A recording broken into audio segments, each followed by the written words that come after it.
Welcome, everybody. My name is Tiffany Tota. I'm a marriage and family therapist. Over 25 years of experience working in the field of emotional health and wellness. And I have a practice primarily working with individuals from our Middle Eastern communities and North African communities. And I have created Community for International Arab last year because of this topic in particular. So many individuals that I talk to have felt so alone in their healing journey. They may be the only person in their family or in their community, and this may be you, that you're breaking through generational trauma. You may be what's called the cycle breaker. Now, if that's you, this platform is here for you. Today's topic is the crux of why I started Community for International Arab, is because growing up in the 70s, moving into the 80s as a child of immigrant Palestinian parents, where we moved to San Francisco. Well, my parents moved to San Francisco. I had felt alone my whole life. There was no community, nobody for me to talk to. And if you're someone that has felt alone in your thoughts, or people are talking, you're at a family gathering and you're like, wait, why am I here? Like I like this belonging, but I feel like I completely don't belong.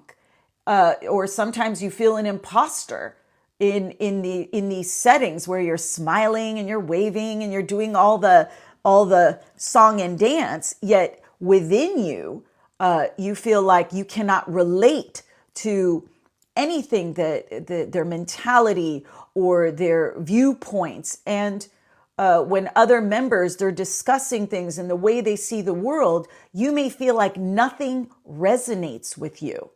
Yet there's this huge part of you that wants to belong. Well, you're not alone. You may be your family's cycle breaker. Now, what does that mean?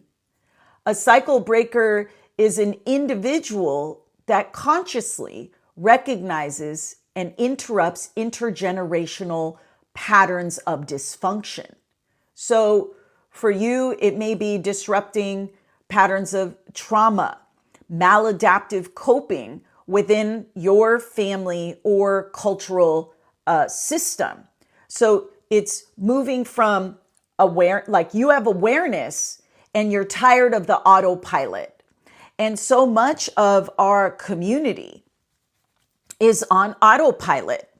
They do what they need to do, right? They do what they need to do. Sorry, I got distracted. We have family members that aren't even aware or thinking about why they do certain things. They go, heck, ihna. This is what we do in our culture. This is how we've always done it. In fact, I read a Palestinian folklore book, and this is ancient folklore tales. And I'm thinking, oh my gosh, those cycle breakers, those of us that are trying to break these cycles, you're breaking cycles that we are one of the oldest cultures in the world. And so we're breaking against all of that. So if you're a cycle breaker and you're feeling alone because you're saying, I don't want to see the dysfunction anymore. I don't want the trauma responses. I want us to communicate and build. And yet you may get a lot of pushback. And with that pushback comes a lot of loneliness, a lot of isolation. So being a cycle breaker often challenges deeply ingrained beliefs, roles, right?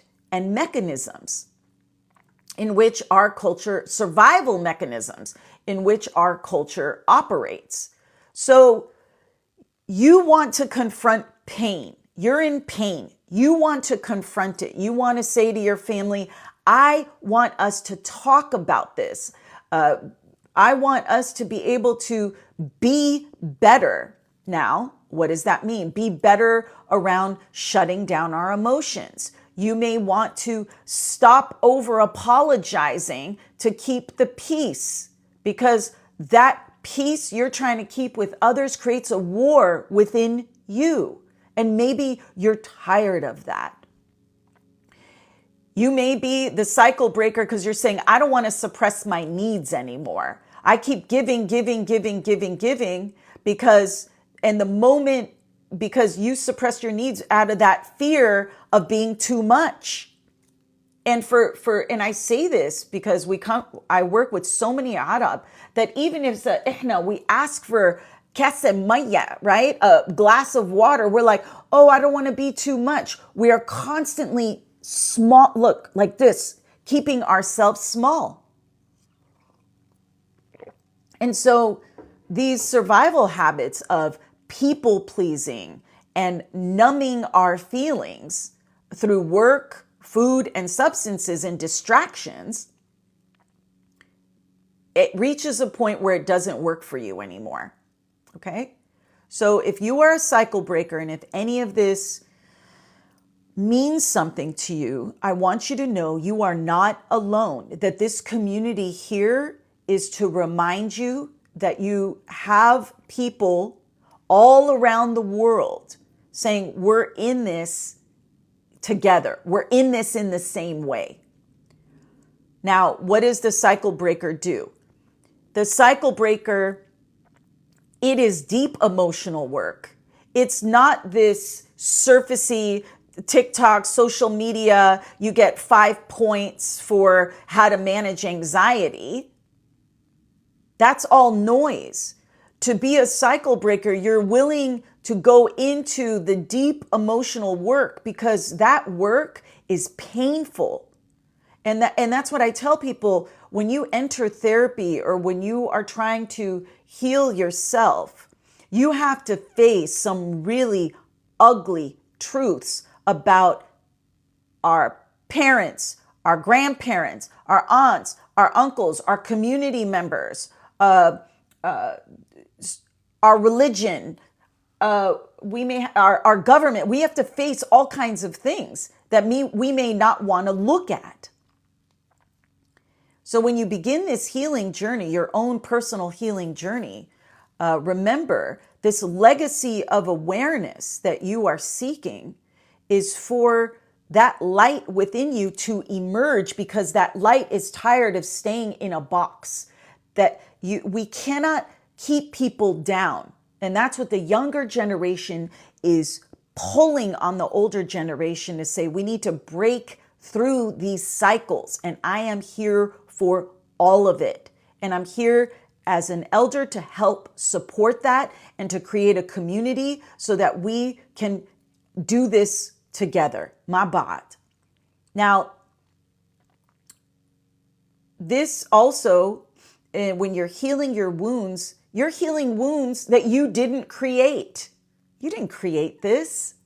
And so you want to soften those parts of you, and especially for our Arab men, there's parts of you want to soften because you're tired of being hard in your feelings, hard in how you approach life.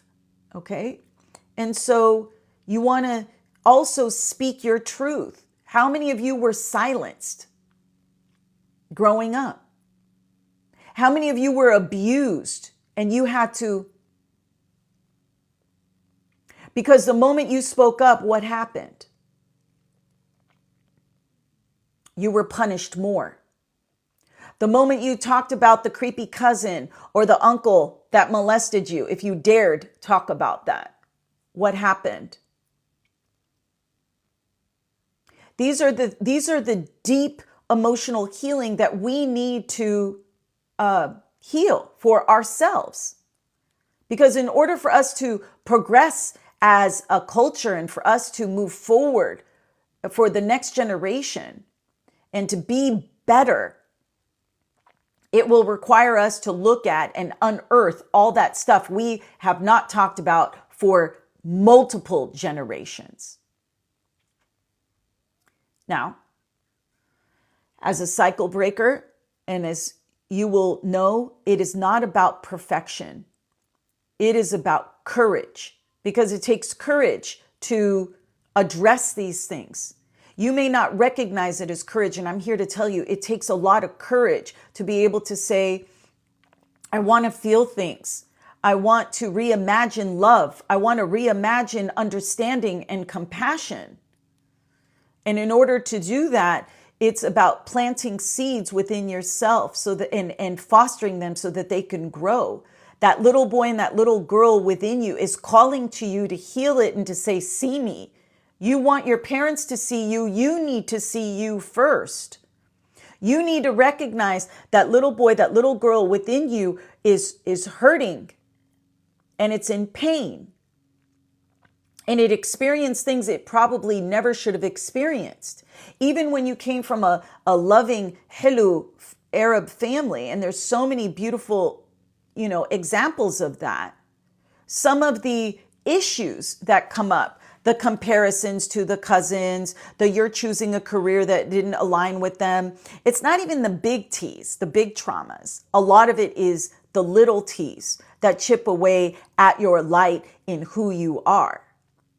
So this is where today this loneliness, we're going to address it. We're going to choose healing over silence. It's time for all of you to raise your voices. Now, it doesn't have to be necessarily outward. It could be a quiet revolution within you. I always say I was the trailblazer. I blasted my way through the culture back then, and it was not pretty. And it was ugly. And I fought and I screamed and I punched walls and I kicked things. And I thought, oh gosh, if I had somebody guiding me to not do all that, and to have a gentler way in which you move, right? This is why I'm doing this, to let you know you don't have to be that thrasher, that there are other ways to bridge this autonomy and our culture. So one of the things I'll encourage you guys to do is to, give me 1 second.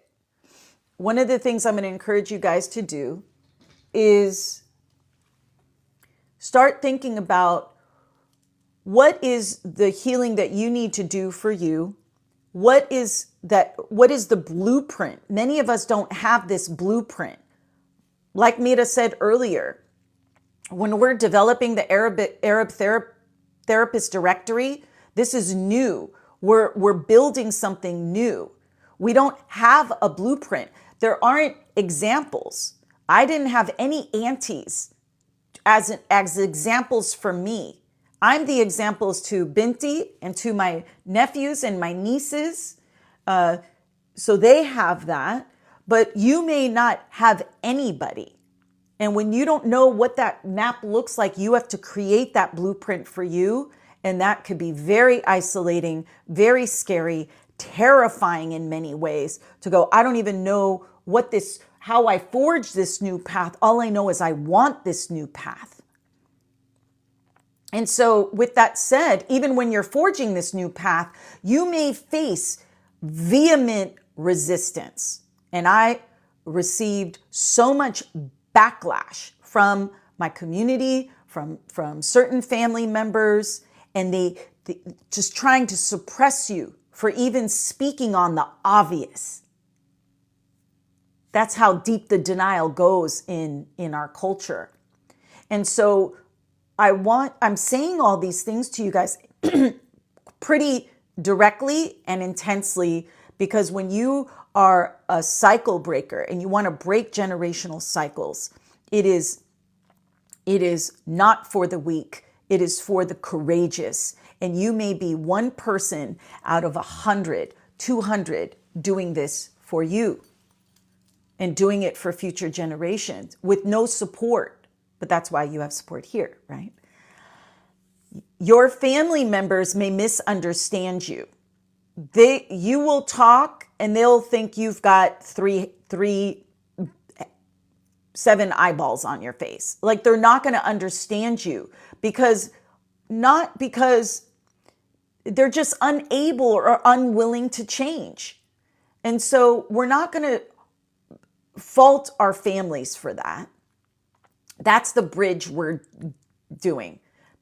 We're going to try and work with them to the degree that we can. However, for you to take a step back and ask yourself how much, I can't force them to change. That's not going to happen. But you need to be the change. Now, this change comes with some sacrifice. Well, I don't like to use the word sacrifice. It comes with consequences. And only you can decide what consequences you're willing to risk to belong and to find autonomy. So it's both are hard. Which hard do you want to choose? And are there ways in your healing journey as you think about this blueprint to go, okay, and for many of us, right, for many of you, you live a double life. You're saying, this is okay, and this is what I'm doing, and this is how I'm doing it. Yet at some point, you may be with a partner that doesn't want to live that double life anymore. You may be tired of hiding yourself and you want the fullness of your life. Well, the consequence may be separating from your family or leaving your community. And again, the pain that comes with that is this no one to guide or talk about how to navigate this beauty of belonging with the desire to be autonomous. And so I want you guys, I will recommend to you that you start to put in your mind that you are not abandoning your community, you're evolving it. You are not abandoning your community, you are evolving it. You're the one that's planting these new roots in old soil so that what grows after you is stronger, freer, and still deeply Arab. And that's what I'm hoping all of us in here, nawar titnawar, that the light in each of us, that we can ignite within one another by supporting each other in our journeys so that we can feel the grief, but not feel so alone. So some of the reasons for loneliness during healing is, excuse me, you are the first to break the silence. So that in and of it said is all the unstated rules to prevent honest communication about pain and dysfunction. You may be the first person to speak up about that, and that's betrayal of family loyalty. Excuse me, and it can trigger a lot of pushback. So somebody mentioned about guilt and parents putting that guilt on you. This is part of it, is they're going to say, you're not, inta you say things or you're calling us out, you're not being loyal, therefore you're not being a good son, and now we're going to push back on you and make you feel guilty for speaking your truth. So remember, it is a manipulative tactic to keep you in line, to keep you from going against the status quo, because our culture is intent on maintaining the status quo because that was part of their survival. And I understand that. And I think many of you understand that.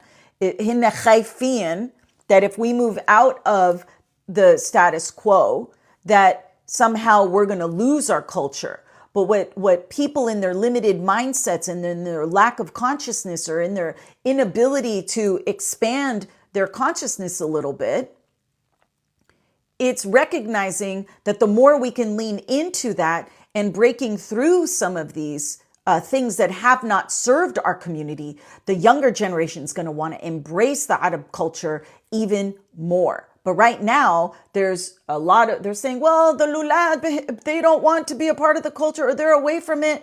I said, well, for good reason.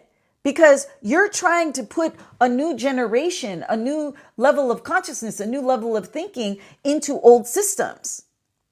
So all the parents out there, I know It's scary. Okay. I know how hard it is. I have a kid too. I get it. Yet you have to do your own emotional deep work in order to stay present so that when your kid is talking to you about, I know I'm going to trigger people, trigger warning. If your kid is talking to you about sex, if they're talking to you about who they love, if they want to talk to you about the boyfriend or the girlfriend, or give them the permission, because guess what? They're going to want to be around you. My tete once said, let's see if I could get this correct. She said, if you want people to love you and be around you, she goes, is it بتحطيهم on a short leash? They're going to want to run from you. She goes, but is it انتي بتحطيهم on a long leash? They're going to want to play and run around you. And I always thought about that. And for Binti, I say, حبيبتي ما في عندك leash. حرة, go, foot, go, be free. And I could tell you, she embraces the culture. She loves the culture. She's able to take the beauty of the culture. But you have to be that cycle breaker to do the deep emotional work. So when we're talking about stuff that you're like freaking out about, you could stay more present to them. So you were the first person to break the silence. Number two, like another piece, your family members may not understand your process. And that's okay. It doesn't make them bad. It just makes that they're so immersed in these old familiar patterns that they may criticize your efforts by being, you're too dramatic, you're ungrateful, you don't know what we've sacrificed for you. And that they may not comprehend the need for boundaries, open communication, or emotional regulation. Okay? So, which can reinforce your feeling of being misunderstood. And that reinforces that loneliness. That reinforces you feeling isolated and alone, because you're saying, I want us to interact better. Now, what are you asking? You're not asking for much. You're just saying, can we interact better? And they don't understand that. They don't have the tools for that. Now, the other reason why there's loneliness could also be the need. When you set boundaries, it does create some distance. And in some cases within our Arab families, it creates, they just cut you off altogether. Now, in my experience, they always come back, because the reality is they need you more than you need them. Many of you that are the cycle breakers, you are the ones who are doing everything for your families. You're the ones that are the people pleasers. You're giving, because that's who you are. That's part of one of the traits of a cycle breaker, is that you give. So when you create that boundary in protecting your emotional and your emotional well-being, that may involve limiting contact with toxic relatives. And I'm a firm believer in that. Do I think we may be cutting people off maybe too soon? A little bit with the younger generation. You're not giving people an opportunity. You're not building resilience within yourself. But yeah, your health comes number one. And physical distance may be the very thing. But now you're living in another country. You're living in another city. And that may exacerbate the loneliness, because now everybody that you know, your community, you may feel even double isolated, because now you're not relating to the community you're living in, even though you have the freedom. And so this is where it's so important to give yourself the space to grieve the family you wish you had. And I can tell you that grief, I've been doing this work for most of my life, that grief, I don't think it quite leaves you, because the healing allows you to see your family dynamics more clearly. But this grief process of wanting a loving, supportive family you craved but never had, this creates a deep, deep sense of loss and is quite painful.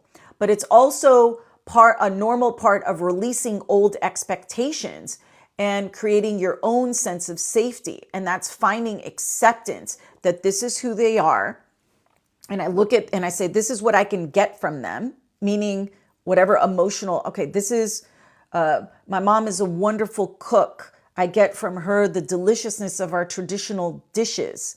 And that's what she's capable of giving. Then that's beautiful. I'm going to embrace her for that. My father, that's a little bit more challenging. I could say what he gives is a richness of history, that he can share historical things about where we're from, and I can appreciate that. Okay? So remember, it's about saying, what gratitude can I have towards, and that sometimes can ease the loneliness.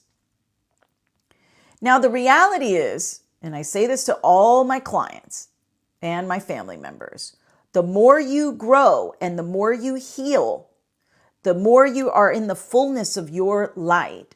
Well, guess what? You're going to outgrow old relationships. It's like a disclaimer. If you do therapy, you might have to lose a lot of people in your life. You may have to, people are just going to start leaving your life, not because they're not good people or they just are not growing with you.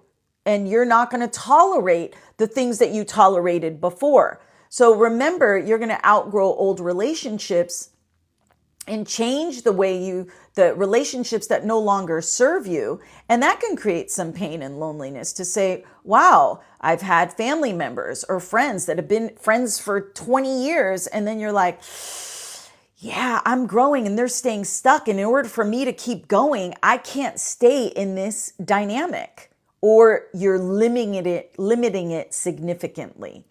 And really, it's the courage to walk away from these relationships can be very lonely, but a necessary step for you to create the fullness of the life that you want. Now, I don't know about you guys, but I see a lot of our community, myself included, like, please don't have me on the other side of this screen thinking I'm like, no, I'm right there with you with all of this. We have in being a cycle breaker, you may have a difficulty in trusting others because now we have this core wound of relational trauma, which most of us have. And so if you have problems with dating, or if you have problems with developing close relationships as the cycle breaker,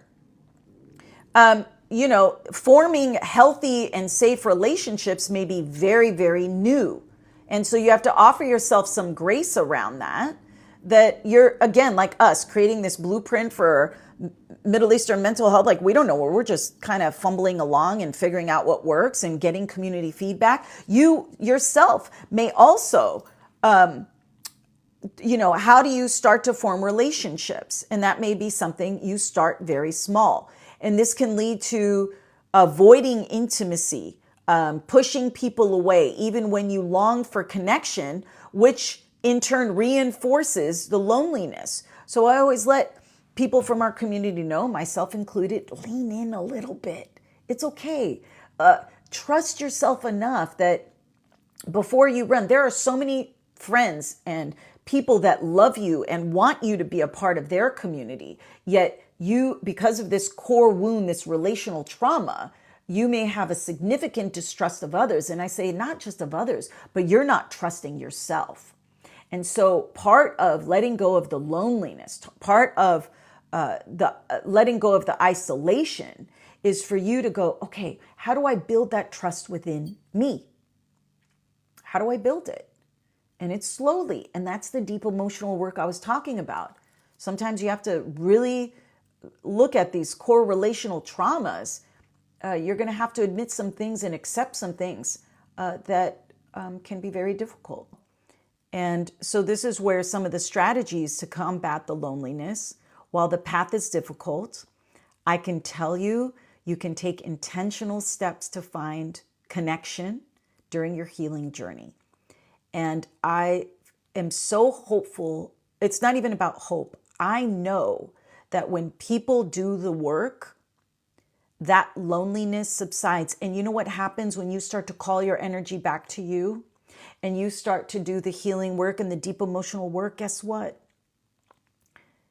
people start coming into your life that you could feel connected to. Because I could tell you, as a teenager, when I was so alone, living in the quiet revolution, outward revolution, I could tell you that now I have a community of Arab men, women who are so incredible. These are people I can go to. I have family members, cousins, my sister. I have people that I could go to and talk about these things, because in breaking the silence, I gave other people permission to talk about what was going on with them. And guess what? When we all stayed present to each other, there was no judgment, no self-righteousness, no pretending. We all let go of all these masks, the masks that we wear as Arab. We let them all go. Guess what? You are going to start calling into your life people that you can connect with, and they're very supportive. Yet that takes time. And so one of the things I'll encourage everyone to do is seek professional help. Sometimes we are hyper independent as a culture, and I'll encourage you, if the loneliness is so deep where it's impacting your functioning and you're having a real hard time, seek professional help from a therapist that can provide a safe space to process all the inherited wounds and develop healthier coping and navigate these complex family dynamics you face. And that's why having a culturally humble therapist, now just because they're Arab doesn't mean they're culturally humble. You know what I mean? You want to vet the therapist, but it is important within our cultural context to find somebody that understands the family dynamics. Now, with that said, you can find a therapist who may not be from our culture, but can help you develop coping and navigating these things. So the bottom line is, find some help with somebody that you can really feel safe with and connected to. The next thing is connect with supportive people. Now, I talked about that. People will start to, but are you rejecting these people that are coming? So take a look at that for yourself. Take a look at your existing community and say, is there someone in my circle that I haven't reached out to, that I haven't talked to? And that you want to intentionally build relationships with friends and family members who understand your journey. Now, what I say by intentionality is, a lot of times people are waiting for these people to come to them. And I'm going to tell you, it's going to be important for you to reach out to people. Now, I know that could be profoundly vulnerable and hard, yet everyone's waiting for everybody to reach out and nobody does anything. And that's why we're more connected via the phones or via, internet, but we are disconnecting because we're not talking to each other anymore. So take a look at the people around you and say, gosh, would this person be cool to go hang out with for a little bit? And take the risk. And if they say no, okay, tell you. If they say no, you move on to the next person. But it's the act in which you are reaching out to possibly supportive people and sharing experiences with others, just as we're doing here on this live. It is amazing.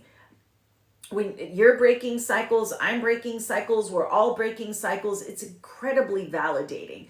All the support you guys are giving each other in the comments, the beautiful comments I see everyone sharing, that is what our world needs. The next thing I'll encourage you to do, and I will have a support group coming up. The last support group was, for me, an incredible experience. They were pioneers because I've been trying to get support groups for a long time. But you want to join a support group where there's a sense of connection and belonging, where you are introduced to people who have similar experiences, because many times you think you're alone. You think it's just you or your family. I was talking to my friend Tijan this morning, and I was saying, Tijan, when you were growing up, who did you talk to about all this stuff? She goes, Wala hada. She goes, I thought it was just me. And so by having a support group, you're going to know your situation is not so unique, that it's actually quite common. And this could be formal therapy groups, community groups focused on healing. Now, I have tried, and I'm still trying, and it's a that battle I'm going to keep fighting, to create more community groups for healing. And it's been very hard. I'm not going to mince words around that. So I'm hoping we can change in that. But I will be having a support group in the next month. So we'll send information on that. The next thing to combat loneliness is you want to, engage in self-care practices. Now I know self-care is totally played out, and it's just too much, but you want to take a look at what are the things that are exhausting you. Now, working or being with our Arab families, it could be completely exhausting and takes a physical toll on you, right? So it's about, before you engage in family dynamics, you want to prioritize your things that fill your cup, things that make you in your joy, whether it's mindfulness practices, journaling, creative outlets. You want to do all that stuff first before you go into these community or family environments, because when you're filled up on an emotional and physical level and you're feeling good, and you go into the line of fire or the lion's den, you're already going to go, okay, I'm ready for this. But when you go in those environments and you're already completely depleted, oh my gosh, you're going to see fighting, arguing. There could be you in a corner just wanting to hide, and then they keep plummeting you and shaming you or whatever they're doing. You got to be really sure that you are shored up with your self-care practices, whatever that means to you, before as you embark on this healing journey and breaking generational trauma, so that you also can be aware of your own triggers. When you're going to be less likely to know your own triggers from a half empty cup. So I know when I go into a family environment and I'm full and I feel good and I'm ready to rock and roll, when energy's being thrown at me or whatever's comments or hey, beniku, whatever they're doing, I have a more of an awareness of that. And I said, well, there it is. Now I can lean into that and fight the way I did growing up and create problems, and then we just pretend nothing happened in the next family gathering. Or I can stand in my truth and say, oh, I see you. Okay, all right. And then you just smile and wave. Smile, okay, tell you. And that is very empowering. Now you may want to choose your battles on that, but the self-care practices won't, if you don't have them really shored up and really good, you're not going to be able to do that. The other thing is a huge one is self-compassion. Practice self-compassion. Forgiving yourself for not always getting it right. I know I have not gotten it right. And I have said and done things that were really disrespectful, awful. And it took me a long time to forgive myself for that. And I'm going to encourage you to forgive yourself for that. Healing is not a linear process. Healing is, you're going to have, as you're working through this, again, there's no blueprint. You're creating the blueprint. You're going to fumble. You're going to make mistakes. You're going to go backwards. But it's how quickly you recover. And you deserve the same kindness and grace you would offer a friend. And so I'm hoping that you can practice self-compassion, that we are not here for perfection, we're here for progress. And the last one I'm going to talk about is engage in creative and spiritual practices, whatever the God of your heart is, whatever creative practice it is. Even if you're atheist, we got you, right? One thing I'm really encouraging the young people to have us go back to is we come from a culture of beautiful storytelling and rituals and other practices. Our music, our making of our foods is not just making food, it's threading through an energy of belonging. And so this helps facilitate collective healing when we can share our stories, when we can honor our family's histories and saying, look at these histories of survival and how is that woven within us. For those of you that are artists and musicians and those that are in the creative arts, how do you incorporate? My cousin is a potter, and she's Toda Studios, if you guys want to check out her work. And she transformed all her generational trauma, her pain, everything into her pottery. Everything that's happening as Bint Falastaniya, all that, she channeled it into this beautiful pottery. And collectively, each one of us that have her pieces, we are drawing from that healing in that. So this is where for you, it's figuring out which traditions that call to you, that bring you back home, and what personal practices that can lead to a sense of meaning and connection. And that's all to combat this loneliness, is to find meaning and connection and community. And that's what we're here for. And I hope you find all these things on your path. Be gentle with yourself.